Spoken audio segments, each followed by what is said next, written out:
Hey everybody, and welcome back.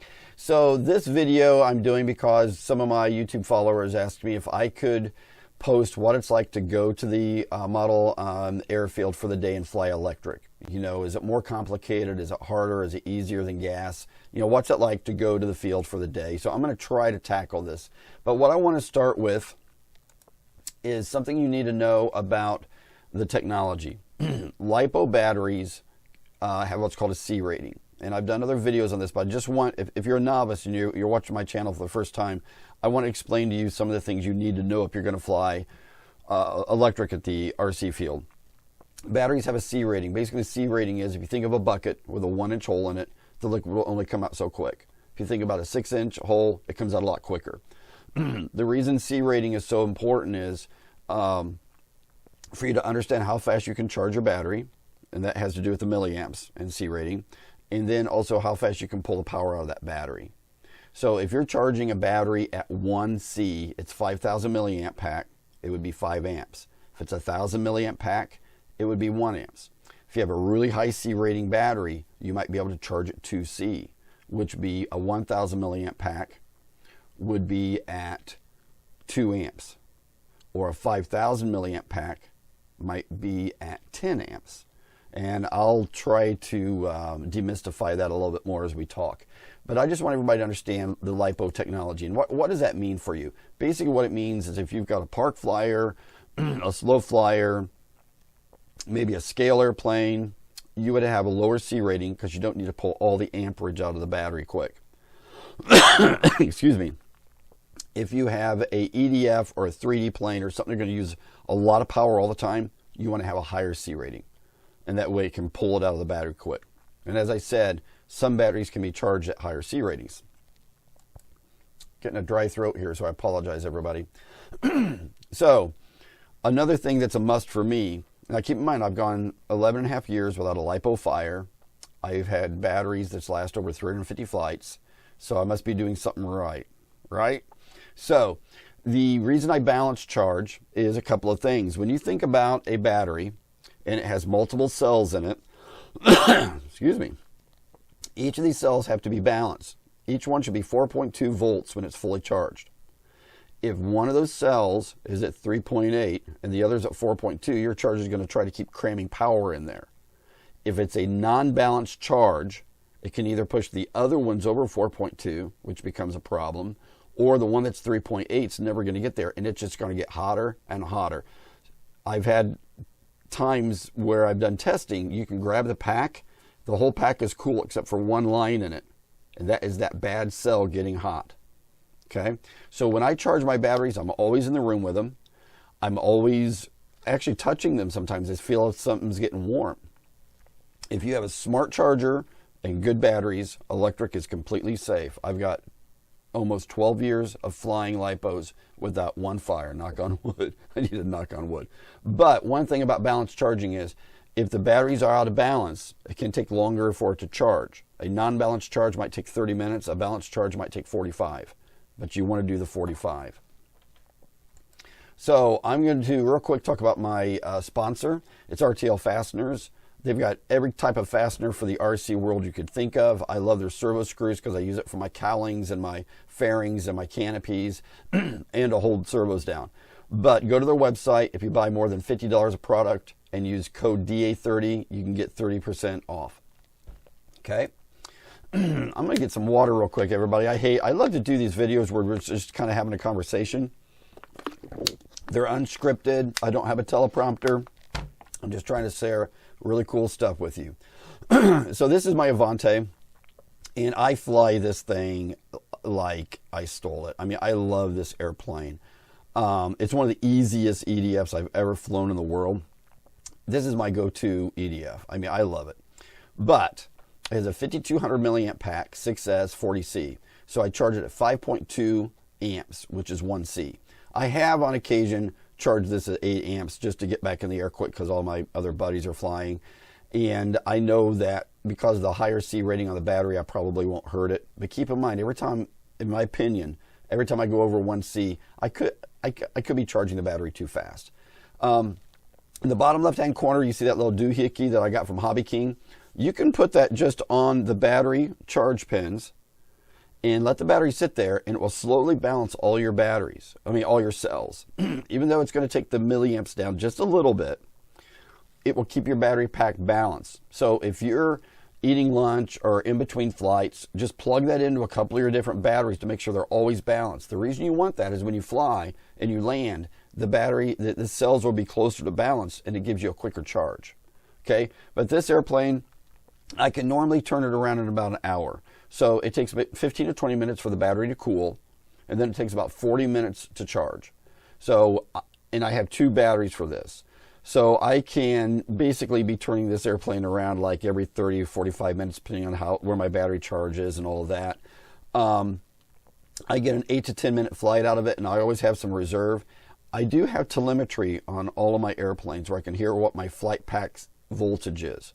So I've already figured out basically in my radio how to set a warning so that when I get to 3.5 volts under load, I hear a warning in my ear because I got a little, earplug.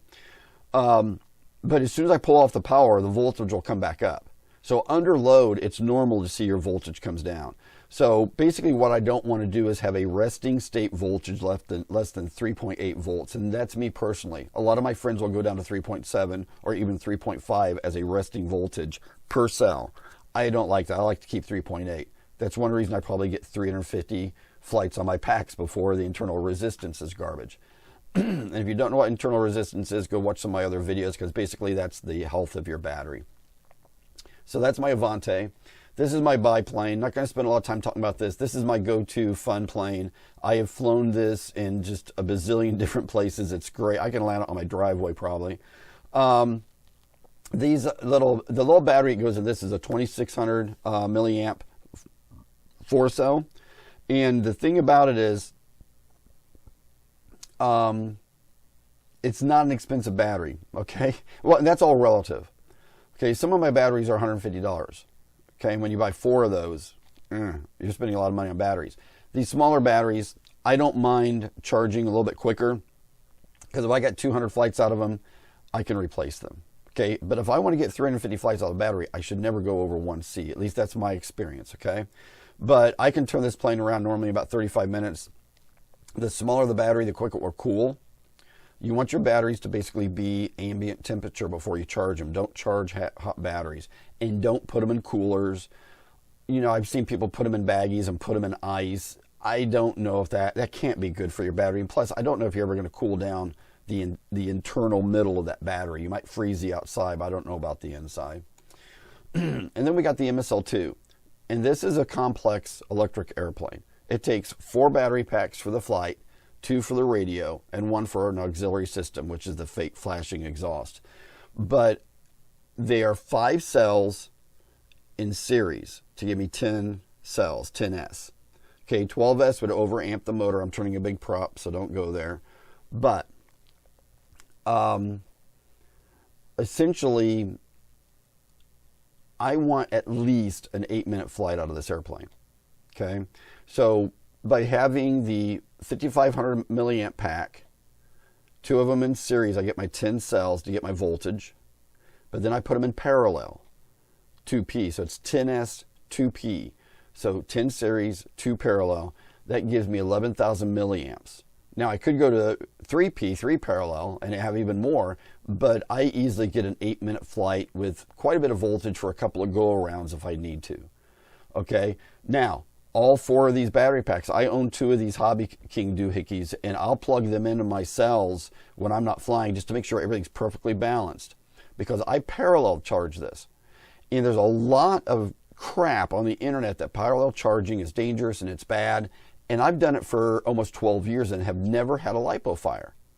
So if you don't know what parallel charging is, it's when you can charge multiple batteries at one time. So if you have a 6,000 milliamp pack that you normally charge at 1C, which is 6 amps, you can put all 4 of these on there, do a parallel charge, set your charger to 24 amps, and charge all 4 batteries in about 40 minutes. Now, as I discussed before, you got a battery, each one has cells. So right here, when you're thinking about these are all 5 cells, you now have 20 cells that are being balanced, not just 5. So if your cells are out of balance, it could take an hour and 15 minutes to do a parallel charge. That's the reason it's really important to have all your cells as balanced as you can. And now, I have 2 chargers. So normally I'll put 2 of these on one charger and 2 on another charger. But if I'm charging my Avante batteries on one charger, I will put all 4 of these and set my charger to 24 amps and charge them in about 40 minutes. But make sure the batteries are cool. And look, there are articles out there saying how dangerous parallel charging is. So all I'm saying is do your own research. Make sure you got a great charger, great batteries, and your cells are balanced. And I have had 0 problem parallel charging for almost 12 years now. Okay? So I hope you understand that. Now look, this sounds really super complicated, but I fly complicated electrics. If you've just got a park flyer, or you've just got a an ARF, like a P40 or something that's that 60 to 90 inch wing, that's already set up. It comes with the motor, the ESC. You're buying the appropriate size battery. You've got a good charger. Let's say you own 3 batteries. You can go to the field and just charge and fly, charge and fly. Now, if you want 20, 25-minute flights, you want to turn around in 2 minutes, you should be flying gas or glow.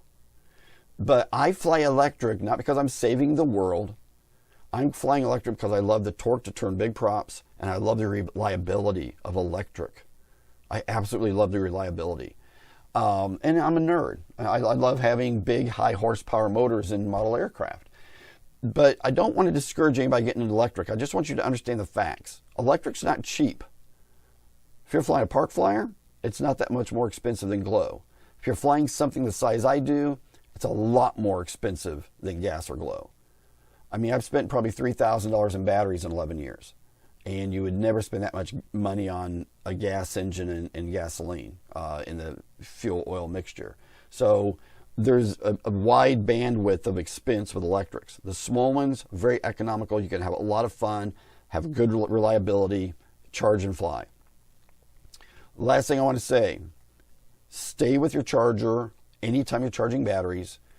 Fill your batteries once in a while, if anything's getting warm. Be with them, don't walk away. I've never had a lipo fire, knock on wood, but I would never just charge my lipos and walk away. Okay, they're just too volatile to do that. And I don't want to scare people away from electric, because I've done it 11, almost 12 years without any problems. Okay, so I hope you enjoyed the video, everybody. Please like and comment. Please subscribe. I'm trying to build my YouTube. Another thing is, put in the comments what kind of videos you want to see, because I never thought of doing this video until 2 or 3 people asked about it. So here you get it. So rock on, everybody. Have a great day and take care. Be safe. See you next time.